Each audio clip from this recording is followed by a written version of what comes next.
que es un gran jalonador detrás de la vivienda, detrás de la construcción. Están muchísimos empleos y es un motor enorme de la economía. Las cifras que se revelan de las últimas semanas de venta de vivienda de interés social y de vivienda en general, pues no son las mejores, y nos acompaña a esta hora el señor presidente de la Cámara Colombiana de la Construcción, de Camacol, el gremio de los constructores, Guillermo Herrera. Presidente, ¿cómo está? ¿Cómo le va? Buenos días. Gustavo, buenos días, un saludo muy grande para usted, para todo el combo de Caracol y por supuesto pues para toda la audiencia de Caracol Noticias. ¿Cómo sí, estamos como usted lo dice, con esas cifras? Pues las cifras preocupan mucho, son las cifras más bajas en una década, si lo miramos en términos de lo que se llaman las ventas trimestrales. No, y quiero aquí hacer una nota metodológica para aclarar. Uno puede medir esto cuando compara el mes de marzo, que es lo que presentamos el día de ayer, con el mes de marzo del año pasado, y uno puede medir esto cuando compara las ventas de los primeros 3 meses de este año contra las ventas de los 3 primeros meses de año. ¿Qué arrojaron esas cifras? Que para marzo de este año, la descolgada en ventas, comparada contra marzo del año pasado, fue del 61.4%. Hace un año vendíamos 18.000 unidades, este año vendimos 5.800. Y en términos trimestrales, tenemos la cifra más baja de los últimos 10 años. Pasamos de vender el año pasado 51.700 unidades en los primeros 3 meses del año a vender apenas 21.700 este año.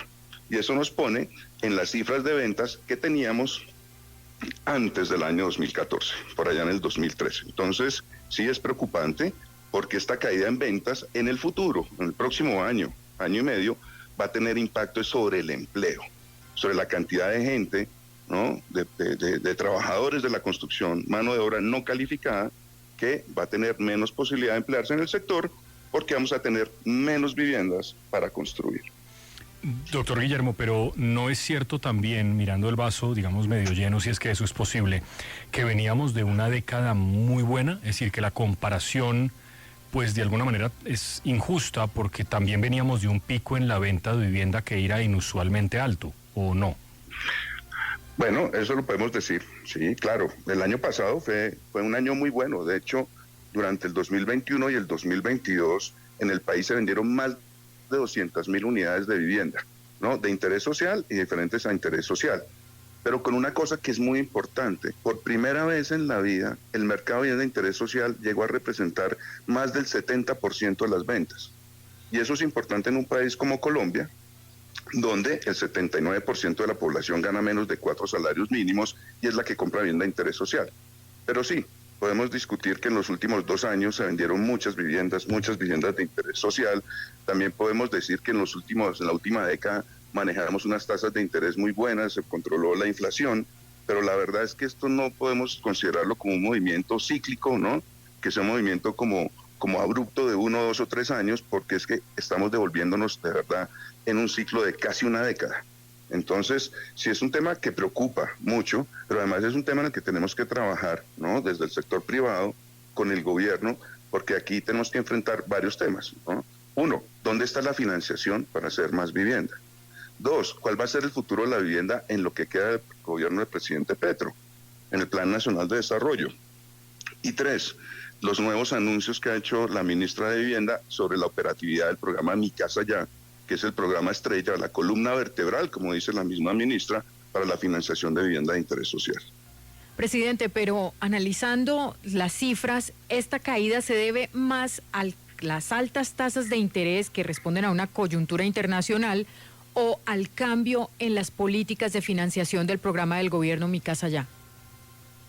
Yo diría que las dos, Vanessa.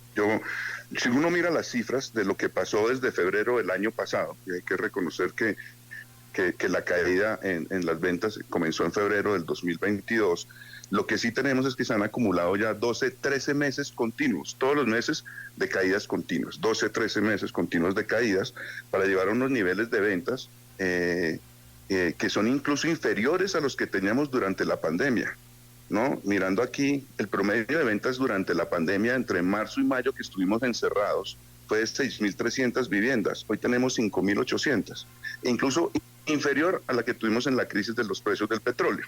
¿Por qué? Sí, El contexto macroeconómico, claro que ha afectado la disposición a comprar vivienda, la inflación y las altas tasas de interés. Pero también, cuando uno mira en dónde se empieza a agudizar la caída de las ventas, encuentra que a partir de octubre del año pasado, la curva, ¿no? O la intensidad con que caen las ventas es mayor. ¿Qué pasó en octubre del año pasado? Entró en suspensión el desembolso de los recursos del subsidio del programa Mi Casa Ya. De Mi Casa Ya se quedó sin recursos. Y ese es uno de los problemas grandes que hoy tiene el sector, que es la desfinanciación estructural de los programas de vivienda, cosa que además tengo que reconocer, el presidente Petro ya tomó cartas en el asunto. La adición de $1 billón de pesos. La adición. ¿No? Sí, una cosa, hace un mes desde Camacol nosotros decíamos, para resolver el problema de cerca de hoy 50,000 familias que tienen sus viviendas terminadas, que ya pagaron su cuota inicial, que están esperando que les escrituren, necesitamos cerca de 3 billones de pesos este año. Ya el presidente nos da esa noticia muy buena para todos los colombianos, para todos esos colombianos que están esperando, haciendo cola para que les entreguen el recurso, puedan entrar a sus viviendas. Tenemos $1 billón adicional que, como lo ha dicho la ministra esta semana, nos permitiría contar con 75,000 cupos de subsidio para este año. Bueno, pues eso es muy importante. A ver cómo está la cifra. Por lo pronto, la vivienda de interés social cayó el 61% en marzo. Cayó el 61% en marzo. Pasamos de vender 16,800 unidades a vender 5,800 unidades si comparamos marzo de este año con marzo del año pasado. Presidente, pues muchas gracias por comentarnos. Antes de dejarlo ir en su calidad de exministro del Deporte, ayer el señor secretario de Gobierno de Medellín, amparándose en una propuesta que le ha dado vueltas hace meses a Gustavo Petro, dijo que él quería apersonarse de democratizar el fútbol, en el sentido de que las hinchadas a través de las barras tuvieran participación en los equipos. Repito, como exministro del Deporte, ese tipo de propuestas, ¿qué le generan? Yo creo que aquí es importante dar una conversación nacional, Gustavo, frente al tema de la seguridad y la convivencia. El tema de la democratización, pues es válido dar la discusión, pero todos sabemos cómo funciona el fútbol en Colombia en función de que son empresarios privados. Pero yo creo que el problema está mucho más allá, tiene que ver con las condiciones culturales y sociales de cómo vivimos el fútbol en Colombia. Siendo ministro del Deporte, y pues preferiría no hablar de eso, pero siendo ministro del Deporte, nosotros dejamos una serie de dispositivos y mecanismos para llevar la tecnología a los estadios, para garantizar el acceso seguro a los estadios. Básicamente lo que se buscaba era como cuando usted se sube a un avión, usted llega con su cédula, un código QR, usted escoge su silla, pasa unos filtros y usted sabe quién está sentado al lado suyo en un avión.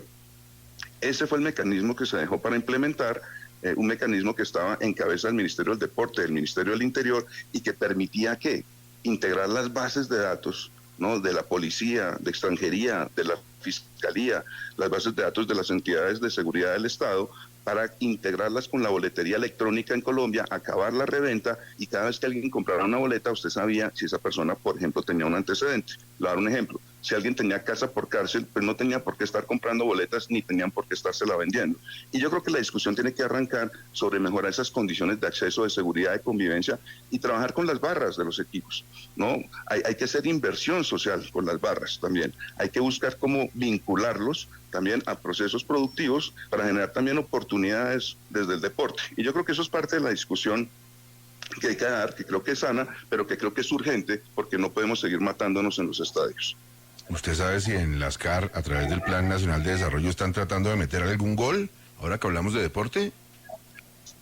No que yo sepa, no, yo prefiero ahora hablar de vivienda, Gustavo. ¿Seguro? Ahora prefiero hablar de vivienda, claro bueno. Que sí, pues la situación está dura, pero como le digo, ahorita vienen retos grandes para el gobierno, la plata, también quiero reconocer el trabajo con Planeación Nacional, con el Ministerio de Hacienda, porque la idea es por lo menos dejar 50,000 cupos adicionales por año para Mi Casa Ya, y un tema muy importante que es el reto que tiene la ministra Catalina Velasco, y es la implementación del nuevo esquema de Mi Casa Ya con la solicitud del CISBEN. ¿Cómo le va como mecanismo de focalización? ¿Cómo le va con la doctora Velasco, con la ministra? No, Catalina, espectacular, la conozco hace años, siempre desde diferentes orillas, como se dice por ahí. Precisamente ayer estuvimos en el Ministerio de Vivienda con Asobancaria mirando cómo se pueden afinar aún más las condiciones de financiación para los hogares que ganan menos de un salario mínimo y puedan comprar con Mi Casa Ya. Y yo creo que eso es lo bonito de este programa. Es un programa que le ha llegado a 250,000 familias en 7 u 8 años de existencia, pero es un programa que se ha concentrado en los hogares de menores ingresos. Para el año 2021, el 78% de los compradores, según cifras del Ministerio de Vivienda, el 78% ganaba menos de 2 salarios. Y ayer nos mostraban que hay gente que con un salario mínimo puede comprar vivienda de interés social en Colombia. Y eso es algo que no se puede perder. Y ahí está el reto grande que tiene el Ministerio de Vivienda, garantizar la eficiencia, la agilidad, la transparencia en la ejecución del programa Futuro con este mecanismo nuevo de focalización que es el CISBEN. Presidente, muchas gracias. Buen día para usted, muy amable. Gustavo, para usted un buen día y un saludo muy amable para toda la audiencia de Caracol. Son las 8:22, es Guillermo Herrera, el presidente de la Cámara Colombiana de la Construcción.